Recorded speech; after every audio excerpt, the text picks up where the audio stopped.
जो बुजुर्गगण नौजवान साथी जो खड़े हुए हैं, मेरी आपसे हाथ जोड़कर अपील है कि आप सत्ता पक्ष का जवाब सुनकर जरूर जाएं। यदि कहानी को आधी छोड़कर गए तो घर जाकर यह पता लगेगा कि मंच के अंदर हुआ क्या था। इसलिए मेरी आपसे विनम्र निवेदन है कि दूर दराज में लोग आए हो, आप जिस उद्देश्य को लेकर इस मंच के अंदर आए हो, इस जोड़ने की पावन धरा के अंदर आए हो, यदि उद्देश्य अधूरा रह जाएगा तो घर जाकर आपको चैन भी नहीं मिलेगा उस मंच के अंदर क्या हुआ। इसलिए मेरी हाथ जोड़कर अपील है, आप लोग मेरा 10 मिनट में मेरी बात रखूंगा और सम्मान्य वक्तागण, दूर दराज से लोग, मैं कहता हूं राष्ट्रीय स्तर के लोग इस मंच पर बैठे हुए हैं और उनकी शोभा में यदि हमारा क्षेत्र का लोग उठकर चले जाए तो वो सम्मानीय गणों का अपमान होगा। इसलिए मेरा हाथ जोड़कर निवेदन है कि इस मंच में नीचे बैठे विराजमान हो, बैठ जाओ प्लीज बैठ जाओ। आज डोंगरी बांध संघर्ष समिति और न केवल क्षेत्र गांव बल्कि करौली, सवाई माधोपुर और मैं मानता हूं धौलपुर सहित पूर्वी राजस्थान के अनेक जिलों से यहां बड़ी संख्या में जनता जनार्दन बैठी हुई है और उसी जनता जनार्दन के बीच में राष्ट्रीय स्तर पर किसानों की लड़ाई लड़ने वाले ऐसे बड़े नेता सम्मानीय राकेश सिंह टिकैत साहब हमारे बीच में बैठे हुए हैं, जिन्होंने प्रदेश स्तर पर एक युवाओं के अंदर एक अलग जवाई, ऐसे युवा साथी सम्मानीय नरेश मीणा हमारे बीच में बैठे हुए हैं। बात पार्टी से जिनका राजस्थान में जिनके 4 विधायक हैं और वहां से भी हमारे विधानसभा के सम्मानित साथी भाई थावर चंद जी हमारे बीच में विराजमान है। हमारे सपोर्टर से एक बार नहीं, 2 बार नहीं, 3 बार इस सपोर्टर की भोली वाली जनता का नेतृत्व करने वाले पूर्व मंत्री सम्मानीय रमेश मीणा जी हमारे बीच में विराजमान है और अनेक ऐसे साथी हैं जो इस मंच की शोभा बढ़ाने के लिए हमारे बीच में,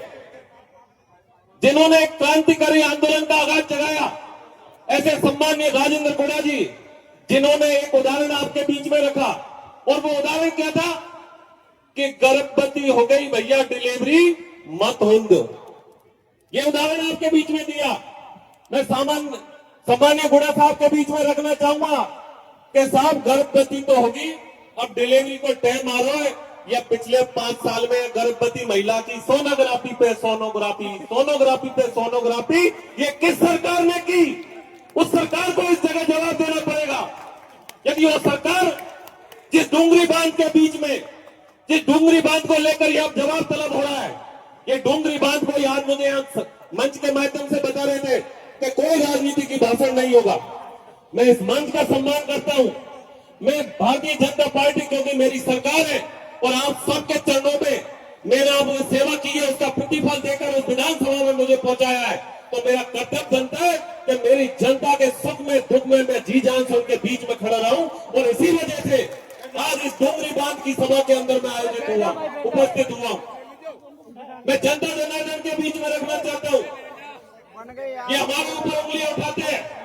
मैं आपके बीच में इस मंच के माध्यम से बोल के जा रहा हूं और साहब मेरा तो खानदान है जो एक बार खेती ने पत्थर की लकीरें कोई बिताया नहीं बेटे, ये खानदानी घोड़ा है कत्तर तो। और आज भी ये कह के जा रहा हूं आपके मध्य में कि केवल कोरा भाषण देवा से काम नहीं चले, नहीं चले केवल कोरा भाषण देवा से। कभी कभी तो ऐसा लगता है कि ये मंच केवल जो भाषण देने वालों को ट्रेनिंग देने का काम कर रहा है, और ये ट्रेनिंग कैंप नहीं है,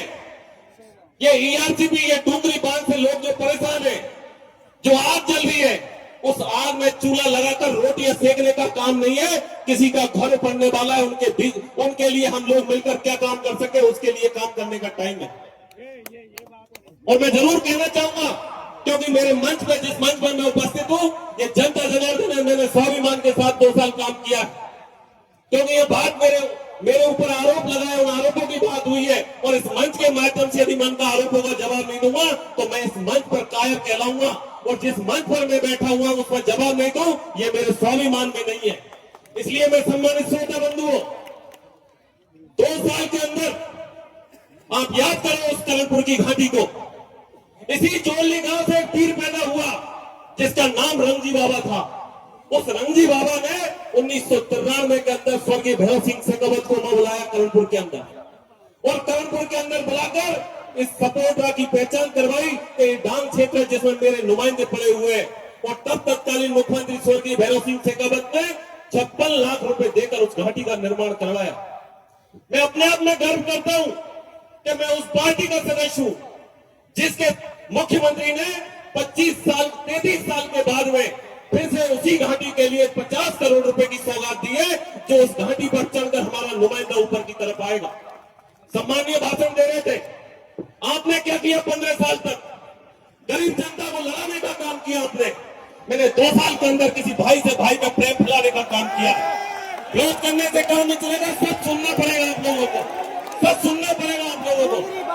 जिसके बारे में बोलते हो आप, जिसके बारे में बोल रहे हो, ये डोंगरी बांध के लिए बोल रहे हो आप लोग। मैं आपको बताना चाहूंगा कि डोंगरी बांध के अंदर मेरी जो स्थिति है, ये राजनीतिक भाषण नहीं। आप लोगों ने पहले जब आपको खड़ा होना चाहिए, जो आरोप लगा रहे होंगे, आरोपों को जवाब किस तरह देना है, उस आरोप के लिए आपको खड़ा होना चाहिए। आपको इस बात में खड़ा होना चाहिए व्यक्ति है, और आपको इस बात के लिए खड़ा होना चाहिए कि डोंगरी बांध में आपसे पहले भी कहा और मैं आज भी कह रहा हूं कि डोंगरी बांध के अंदर मैं तन मन धन से आपके साथ में खड़ा हुआ हूं, आपके साथ में खड़ा हुआ तन मन धन से। लेकिन भैया आप लोग जिस तरह के आरोप लगाए इस मंच के अंदर जिस तरह के आरोप लगाए आपने, आपको इस बात को समझना पड़ेगा कि डोंगरी बांध संघर्ष समिति है, जिनके लोगों से मैंने लगातार 3 दिन से मैं बात कर रहा हूं। उन लोगों से कहा मैंने कि माननीय मुख्यमंत्री जी, माननीय सिंचाई मंत्री जी, भैया नीचे निर्णय होगा, उस निर्णय से आप संतुष्ट नहीं है तो आपका विधायक आपके साथ में खड़ा रहेगा, यह आपको मैंने विश्वास दिलाया था। लेकिन जिस कार्यक्रम के अंदर हम उपस्थित हुए, उस कार्यक्रम के अंदर मेरे नेता के खिलाफ कोई गाली देगा, उसको हम लोग बर्दाश्त नहीं करेंगे। ये बिल्कुल कतई कहने की बात है, ये आप सबको बता रहा हूँ। बैठ जाए भैया, आपसे हाथ खड़े जो लोग डॉक्टर करुणीलाल के बारे में आप गलत बोलते हो, आपको शर्म आनी चाहिए। आपका खुद का पता नहीं कब किस तरह में बैठते हो, कब किस तरह में बैठते हो, और उस राजस्थान के नेता के बारे में गलत बोलते हो। आपसे हाथ मैं इस बात को कतई बर्दाश्त नहीं करूंगा कि मेरे नेता के खिलाफ आप गलत बोल रहे हो, ये कतई बर्दाश्त नहीं होगा। इसलिए भैया बैठ जाए प्लीज, आपसे सबसे आप लोगों से जनता जनार्दन यहाँ उपस्थित है,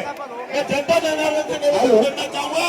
कि आप कार्यकर्ता बंधु अलर्ट मोड पे खड़े हो जाए भैया प्लीज। ऐसा नहीं आप, इसलिए मैं मेरी सरकार की ओर से जो आज आपके बीच में आया हूँ,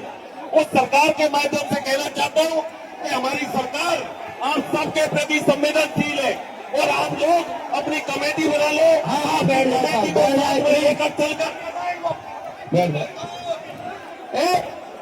ऐसे नहीं बैठ रहे हैं आप प्लीज।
भेड़ का लड़ा ना लड़वा भेड़ कराया यार, कोई आदमी